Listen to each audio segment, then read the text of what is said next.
Se esse país é aquele travecão, aquela mini saia apertada que você já vê uma bola, esse é o Brasil. E a mini saia está escrito democracia.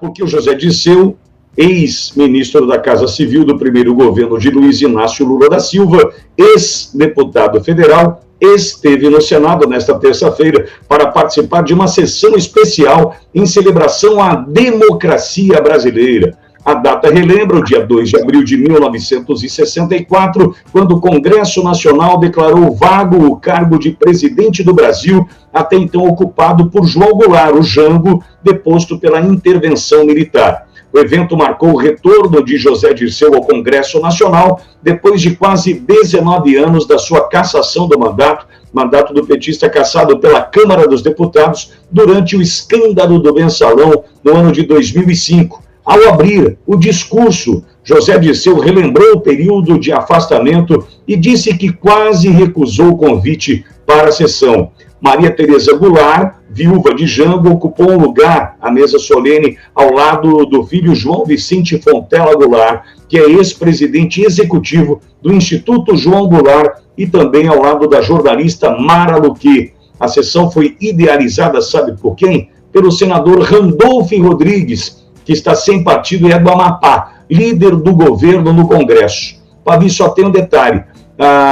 Os advogados, como você mencionou, de José Dirceu, já estão vendo a possibilidade de torná-lo elegível, e acho que o primeiro sinal foi dado hoje, para então ele concorrer à Câmara novamente em 2026, Pavi. Você vê, né, essa gerontocracia que a gente está ficando. Estão ressuscitando o José Dirceu. O José Dirceu fez aniversário esses tempos atrás e foi todo mundo. Foi gente do PL, foi o Haddad, foi puxar saco de todo lado. Pavi, Arthur Lira esteve. Óbvio que ele esteve. Óbvio que teve. Zero surpresa para zero pessoas, né?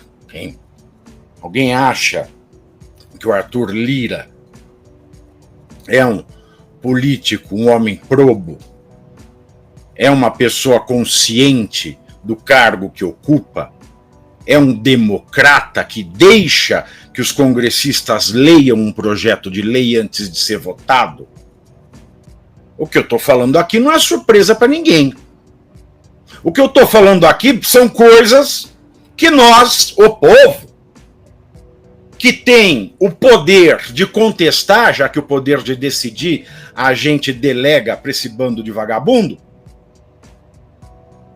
sobra o poder de contestar. Então estão tirando o único poder que o povo tem, que é contestar. Então eu só estou esperando me prenderem para eu parar de contestar. Que até não prenderem eu vou continuar contestando. Pavi, o sinal está dado com relação à volta do Dirceu à política e à disputa de 26. No aniversário dele já tinha beijamão, ele já estava falando o que ia acontecer, o que não ia acontecer, pô. Não já é tratado como futuro candidato por alguns políticos. E ele já cravou que o Lula concorre à reeleição em 26. Zé Dirceu já cravou. Tá aí. Um condenado recebido com honra. Um ditador é recebido com honras no Itamaraty. Um condenado. Porque, me desculpa, fala, o 8 de janeiro é um ato antidemocrático. Esse discurso estúpido que inventaram. Eu tô defendendo o 8 de janeiro. Não, para mim foi assim. Devia ganhar o troféu do asno quem foi para lá. Em primeiro lugar. Não é defesa de nada. Mas aqui é um dedo na cara para falar o seguinte. Ele foi um ato antidemocrático. O que é um ato antidemocrático? Qualquer crime é um ato democrático. Se esse país finge ser... se esse país é aquele travecão que já tá das 6:30 da manhã com o chuchu crescendo na maquiagem, aquela mini saia apertada que você já vê uma bola do lado de baixo. Esse é o Brasil. E a mini saia tá escrito democracia. Mas nessa roupinha, né, de democracia travestida que é o nosso país, é um Estado democrático de direito. Então, quando você viola o direito, você viola o quê, Katsu? A democracia. Então, todo crime é antidemocrático. E me permitam falar, você ser condenado por corrupção é muito mais antidemocrático do que você cagar na mesa do STF. Porque cagou limpa. Quebrou mesa, conserta. Ai, uma obra inestimável. Põe no lixo. É matéria. Agora a corrupção mata. Você não recupera a vida de quem não tinha UTI. Você não recupera a vida de quem está morrendo de dengue. Você não recupera a vida do natimorto lá do Maranhão, que é um dos estados recordistas em mortalidade infantil. Você não recupera a vida de um idoso que caiu na rua e não tem um hospital para ser atendido. Você não recupera a vida de quem está com uma doença e o SUS não tem o remédio. Você não recupera a vida de quem morre de doença tropical porque não tem água e esgoto em casa. Você não recupera a dignidade perdida de uma vida que não teve educação porque o dinheiro que ia para as escolas e foi de monte não chegou nas escolas. Então me perdoem dizer a verdade, ó senhores, mas é muito mais antidemocrático um crime de corrupção do que um quebra-quebra sem sentido e sem vergonha do 8 de janeiro. Então, muito mais crime antidemocrático cometeu o Zé Dirceu, que agora está indo lá para falar de democracia. Bavi, e tem uma outra situação também, que esse beijamão já do Zé Dirceu, a gente precisa destacar que ele é uma caixa preta, né, Bavi? Pode estar ali escanteado, ficou em algum momento no ostracismo, mas é uma caixa preta, né? Se, na listinha de... lembra na caderneta de anotação do crime? Dá para imaginar quem o Zé Dirceu tem na caderneta dele também, anotadinho ali, né, que ele ajudou. Que ele... Nunca fez uma delação, hein? Pois é guerreiro, esse é dos bons, né? Mas você pode imaginar que é uma caixa preta. Quanto vale o silêncio dele, não, Pavio? Exatamente, exatamente. Agora, se o silêncio dele vale alguma coisa, a ponto de ele estar no Congresso brasileiro falando de democracia, sendo um condenado por crime antidemocrático, não foi. Todo crime antidemocrático, aprendam isso, vocês de casa, anota no caderninho da vida de vocês. Cometeu crime, é crime antidemocrático. É que nem entrar para dentro, sair para fora, subir para cima, descer para baixo. Crime antidemocrático. Então ele tinha um sujeito, um criminoso, cometeu um crime contra a democracia, mais grave do que cagar na mesa de ministro, muito mais grave, mas estava lá. E se o silêncio dele vale muito, é porque nós temos autoridades que não valem nada. É esse o ponto. Quando o silêncio de um safado vale muito, é que as nossas autoridades não valem porcaria nenhuma. Queria te ouvir sobre essa votação que já está 7-0, né?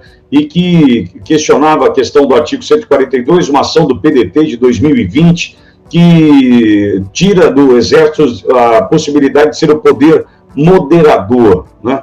Qual a tua análise sobre isso? Teve o voto do Gilmar Mendes, enfim, que entendo que, embora o relator tenha sido Luiz Fux, é quem determina qual caminho os demais devem trilhar, né? Eu queria te ouvir sobre essa votação 7-0 já, Pavi. Olha, o artigo 142 não dá esse poder para o Exército.